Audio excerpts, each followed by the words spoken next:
Hello, in this video I'm going to show you how you can use Sonar sleep tracking on the Sleep as Android app.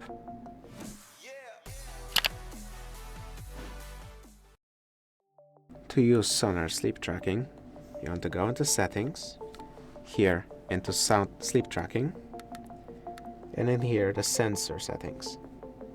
Here you can pick Sonar. You can tap.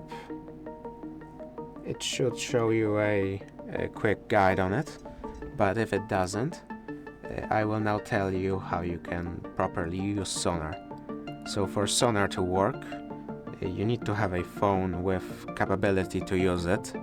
If you have an older phone, it might not work too well, but with the newer ones, it should work fine. Now, to use this properly, you want your phone at the nightstand next to your bed, pointing towards you, pointing with, of course, the bottom of your phone or with where the speaker or microphone is. And then you want to make sure you preferably aren't being covered and the phone has basically just imagine a cone appearing from your phone's speaker. You want your body to be as much within this cone as possible, so the Sonar can work.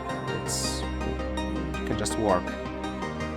Do mind that this will consume battery in pretty large amounts, and it might not work if you are planning to, for example, have any sort of music playing through your phone, especially when you're trying to use it with, let's say, with earphones or anything of the like, because then it will try playing the Sonar sounds through your earpieces, which again won't work very well and might hurt your ears.